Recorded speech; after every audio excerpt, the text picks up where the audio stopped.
Bonjour à tous, bienvenue sur le stand Atlantic Cluster, le stand et le stand de la région Nouvelle-Aquitaine.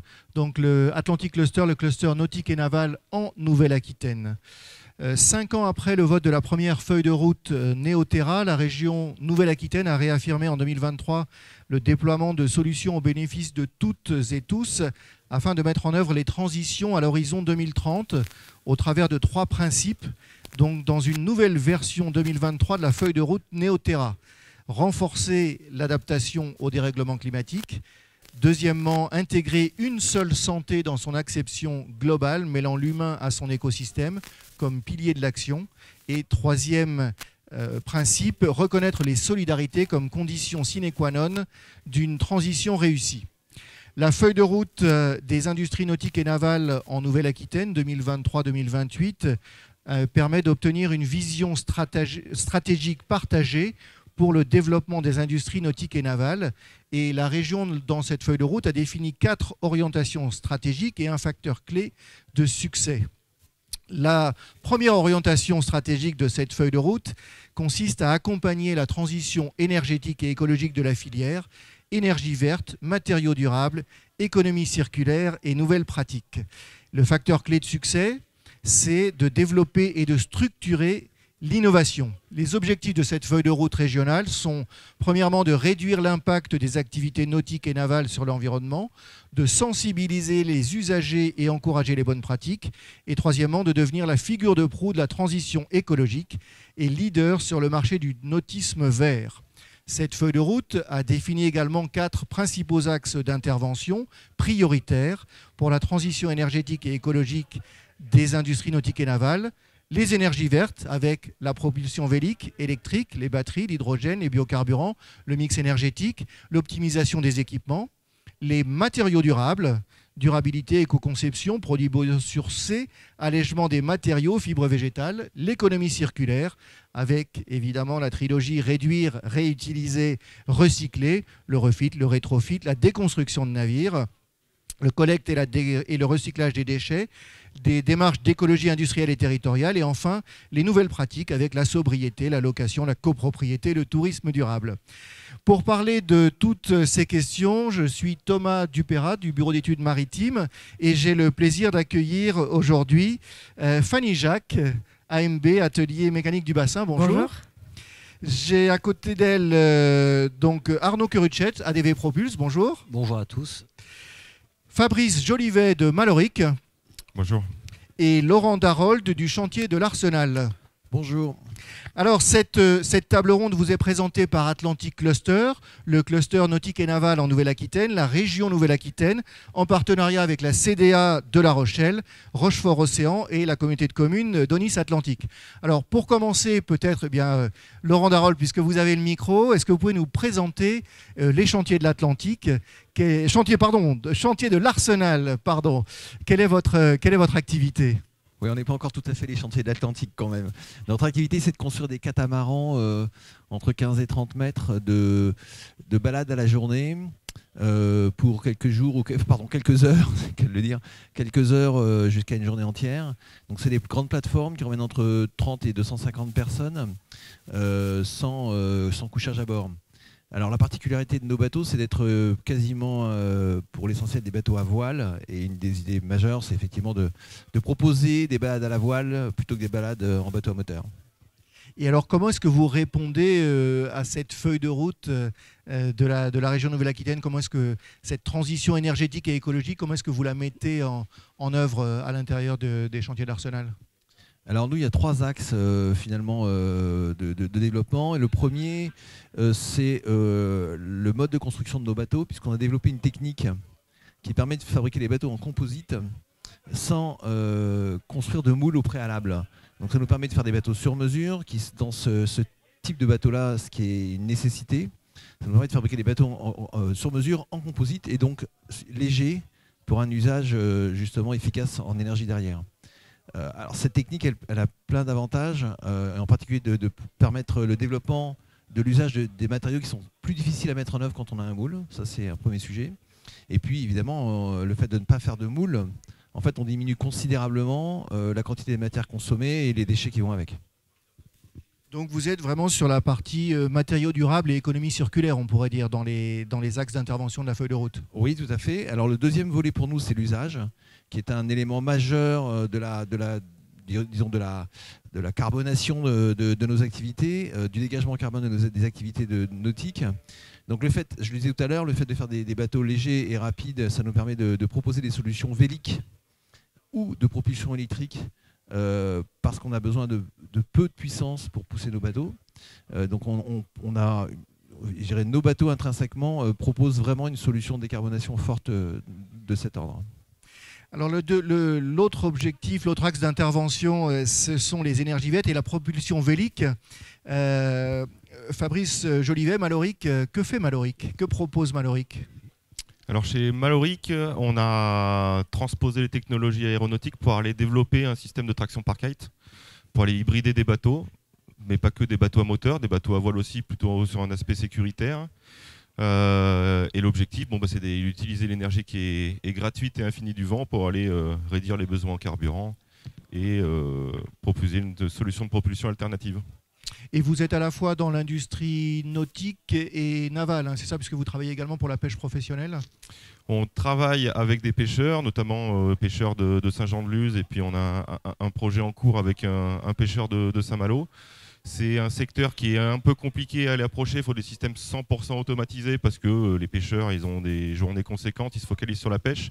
Et donc notre premier produit, le Breeze Rider, c'est une plateforme de développement qui nous permet aujourd'hui de commercialiser sur le secteur de la plaisance, donc des bateaux de 8 à 20 mètres de long, avec un système qui permet de tracter 2 tonnes de faire 2 tonnes de traction. Et effectivement, la prochaine étape, c'est le passage au système 100% automatisé pour la pêche. Vous avez apporté ici une télécommande.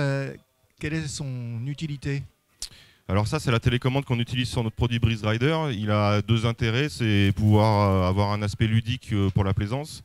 Donc on peut faire autant du pilotage manuel en utilisant les joysticks, c'est quelque chose de très intuitif. En quelques minutes, on arrive à aller piloter une voile, à aller s'amuser avec.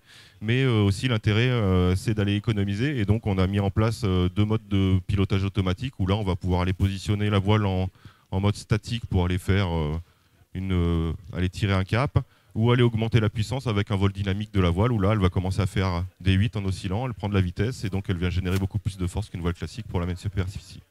Laurent Darold le disait, il conçoit des bateaux à voile avec une assistance, avec un moteur auxiliaire. Évidemment, pour vos voiles, le système Maloric, selon la forme de la carène, eh bien, ça fonctionne plus ou moins bien. Oui, c'est sûr. En gros, pour du bateau à moteur, on va plutôt fonctionner au portant et au travers. Et donc, en fonction de la carène, avec les capacités de remonter au vent, on va pouvoir s'installer sur du bateau à voile avec des meilleures performances de remontée au vent. Mais il y a toujours la problématique du haubanage. Donc là, c'est plutôt en mode de sécurité en cas de dématage, ce genre de choses. On va pouvoir utiliser notre système pour avoir un moyen de secours pour atteindre les côtes.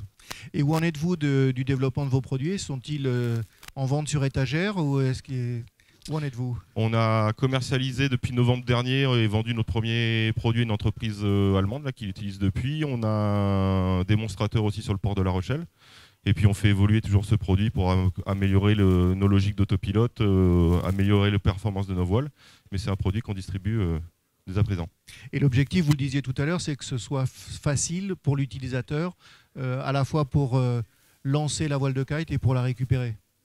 C'est ça. Aujourd'hui, on a travaillé beaucoup sur une méthodologie de lancer de la voile parce que c'est quelque chose qui fait peur aux gens. Au début, on lançait notre voile, on la mettait à l'eau et puis on faisait un décollage d'une voile classique comme un kiter pourrait le faire directement depuis l'eau.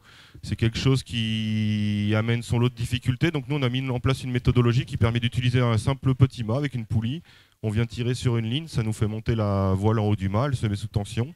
Et après, on peut dérouler jusqu'à 150 mètres de ligne pour aller capter du vent plus fort en altitude. Alors, toujours en matière de propulsion, si on passe à des propulsions innovantes également, Arnaud Curuchet, que propose ADV Propulse? Est-ce que vous pouvez nous présenter la structure? Tout à fait. Donc ADV Propulse, c'est une start-up qui est basée aux Arts et Métiers à Bordeaux-Talence. Et nous, en fait, on a réussi à développer, à mettre au point un propulseur qui a des performances assez uniques qu'on appelle le trochoidal proppeller. Donc en fait, on a tout simplement un mouvement que l'on crée, une cinématique des pales qui ressemble énormément à celle des poissons. Donc on a fait pas mal d'années de R&D pour en arriver là. En quelques mots, cette propulsion, on a démontré avec des gens comme Naval Group qu'on était capable, sur un cas d'usage d'un navire de 100 mètres, d'économiser jusqu'à 25% de puissance. La deuxième, donc ça c'est des travaux qui ont été faits, qu'on peut trouver en cherchant un peu sur le net. Ensuite, on a la possibilité d'orienter directement le flux sur 360 degrés. Donc ça offre des possibilités de manœuvre qui sont assez exceptionnelles. Et enfin, on a la particularité de tourner beaucoup moins vite qu'une hélice. Donc ça aussi, c'est des essais qu'on a pu faire avec la DGA et qui ont prouvé que jusqu'à 6 nœuds, on était tout simplement indétectable. Aujourd'hui, on est sur le début de la phase de commercialisation avec un Zodiac, un semi-rigide de 4 mètres qui est ici au Grand Pavois, 48 volts, 18 kW, un peu plus de 16 nœuds et qui est assez étonnant à piloter. Et puis donc on a également des propulseurs qui tournent depuis maintenant 24 mois sur un catamaran de 18 mètres, le Sea Kite. Et la grosse particularité, c'est que c'est donc un voilier finalement, c'est que lorsque le bateau avance avec sa voile, eh bien, on est capable de faire de l'hydrogénération avec de très bonnes performances. Donc on génère de l'énergie sur le voilier pour les divers équipements. Voilà. Et donc tout ça grâce à du biomimétisme en quelque sorte. Enfin, vous avez regardé ce qui se passe dans la nature et essayé de le copier? Oui et non. Pour être tout à fait honnête, je suis tombé par hasard sur des papiers scientifiques qui datent de 1963. Les Américains ont imaginé cette fameuse cinématique, mais ils n'ont jamais parvenu à la réaliser avec des systèmes mécaniques simples. Donc ça, typiquement, c'est quelque chose qui a été réalisé dans mon garage à l'époque. C'est né dans un garage. Donc ça, c'est Arnaud Cruchette, ça c'est le prototype que vous avez c'est un des tout premiers modèles. C'est un des tout premiers modèles qui est équipé un bateau sous la forme d'une maquette qui était capable d'aller assez vite quand même. Alors ça ressemble un petit peu à des genres de propulseurs qu'on voit sur des remorqueurs, sur des bateaux qui ne vont pas très vite, qui sont les modèles Voith-Schneider, c'est ça? Quelle est la différence avec les modèles qu'on retrouve sur des remorqueurs et puis le vôtre? Alors c'est très bien que vous en parliez. En réalité, c'est ça qui est intéressant aussi pour nous et qui nous facilite quelque part les choses, c'est que d'un point de vue architectural, c'est exactement la même chose qu'un Voith-Schneider. Ça existe depuis 1920, toutes les problématiques d'étanchéité et compagnie, tout ça, ça a été résolu. Le Voith-Schneider, la particularité, c'est que Donc le Voith-Schneider, c'est vraiment le moteur qu'on retrouve sur les remorqueurs. Tout à fait, sur certains bacs et compagnie. Donc en fait, la particularité du Voith-Schneider, c'est qu'au cours de la rotation, elle se retourne sur elle-même. Ça fait un peu penser à de la brasse. Nous, en réalité, on fait du crawl. Donc en réalité, on est capable, nous, d'aller vite, tandis qu'eux s'en sont incapables. Et vous parliez de discrétion acoustique, alors on imagine bien que pour des usages militaires c'est important. Pour la plaisance, on peut parler aussi des bruits de fond qu'il y a et ça c'est bon. Tout à fait, un plus grand respect de la faune sous-marine grâce à notre système. Et donc on peut essayer un petit semi-rigide avec complètement votre, et même le précommander si vous voulez. Et vous nous faites un prix pour le salon? Évidemment. Très bien. Donc, la propulsion innovante. On a également, parmi cette feuille de route, un des axes d'intervention, c'est tout ce qui est économie circulaire, tout ce qui est sensibiliser les usagers, on corriger les bonnes pratiques, donc RSE. Est-ce que vous pouvez, Fanny Jacques, donc AMB, Atelier Mécanique du Bassin, d'abord nous expliquer ce que vous faites et puis qu'est-ce que la RSE? Alors, nous, AMB, on est fabricant de pièces en inox et en alu, principalement pour le secteur du nautisme. J'ai apporté ici 2 réalisations un peu phares chez nous. La première, c'est une cadène, donc en inox poly-miroir, comme son nom l'indique. Voilà, Thomas. Et un support radar ici en alu peint. Voilà le genre de réalisation qu'on fait chez nous. Et vous faites, alors vous travaillez pour les grands chantiers qu'on connaît en région Nouvelle-Aquitaine, et ce sont des pièces en petite série, hein, c'est ça? Tout à fait. C'est l'aspect sur mesure qui du coup va sur des bateaux qui sont assez grands et qui sont produits en petite série à l'année. Donc voilà, c'est notre corps de métier. La RSE dans tout cela, qu'est-ce que la RSE et quelles sont les démarches d'AMB en matière de RSE? Alors, RSE, c'est responsabilité sociétale des entreprises. C'est donc l'application du développement durable en entreprise. Nous, en tant que fournisseurs, on se positionne ni trop pas trop sur un enjeu en particulier. On va essayer de jouer un petit peu sur toute la chaîne et amont et aval après chez nos clients. Donc, on travaille pas mal là-dessus avec nos fournisseurs, nos clients et aussi en interne sur notre flux de production. Aujourd'hui, on a démarré ça il y a 1 an avec mon recrutement. Donc, je suis pilote RSE, je m'occupe de tout ça dans l'entreprise. On a une feuille de route avec des actions bien concrètes qui regroupe un ensemble d'actions par rapport à des axes stratégiques. Ça veut dire regarder les déchets, par exemple. Vous avez fait un diagnostic de vos déchets? Par exemple, tout à fait. La première année a été dédiée pas mal à faire un état des lieux de nos consommations et puis et de nos déchets, etc. Et puis derrière, de mettre en place des actions pour réduire notre empreinte carbone, mais aussi renforcer l'engagement de nos salariés. Voilà. Alors, on le disait, la feuille de route a un facteur clé de succès qui est l'innovation. On a bien vu avec notamment ADV et Mallory, mais également AMB et Chantier de l'Arsenal, que l'innovation est un point important pour toutes vos entreprises. Que vous apporte l'innovation? Alors, on sait qu'aujourd'hui, la filière nautique, en tout cas, certains chantiers ont un petit peu plus de difficultés. Est-ce que l'innovation vous permet de rester devant? Qui veut? Laurent, peut-être? Alors nous, de notre côté, effectivement, la grosse innovation, c'est une innovation process. Les panneaux composites que l'on fabrique sont fabriqués de manière assez traditionnelle, comme la plupart de nos confrères. Par contre, le mode de construction du bateau est complètement différent. Et c'est sûr que le développement assez fort de l'entreprise est totalement basé sur cette innovation process qu'on a réussi à mettre en œuvre il y a maintenant une petite dizaine d'années. Et par ailleurs, ce qui est clair, c'est que l'innovation, c'est aussi un moteur pour beaucoup de monde. C'est un moteur pour nos clients, c'est un moteur pour l'entreprise, c'est un moteur pour les salariés. C'est-à-dire qu'on a fortement le sentiment que les ingénieurs qui travaillent avec nous sont d'autant plus motivés aujourd'hui à venir et à rester à partir du moment où on est innovant, en particulier dans le cadre du développement durable. Mallory, l'innovation pour vous, c'est le cœur de l'entreprise? C'est le cœur de l'entreprise. C'est comme ça qu'on arrive aussi à trouver des bons profils et des jeunes qui sont motivés pour aller relever des nouveaux défis sur des produits nouveaux. Et donc, effectivement, aujourd'hui, c'est notre cœur de métier. Sans ça, on ne développerait pas le produit. Et donc, maintenant, il faut passer l'étape suivante. Et pour passer l'étape suivante, quels sont vos besoins à ce stade? Aujourd'hui, principalement, on est en levée de fonds donc, pour pouvoir continuer à faire des développements, pour passer à l'échelle supérieure. Aujourd'hui, on est sur un système qui développe 2 tonnes de traction. On est en train de travailler sur un système qui développe 7 à 8 tonnes de traction pour aller adresser un autre marché plutôt professionnel avec notamment des exploitants de navires qui vont travailler sur de l'offshore. Et donc, on recherche du financement pour pouvoir avancer sur ces différents sujets. Arnaud Guruchet, vos besoins?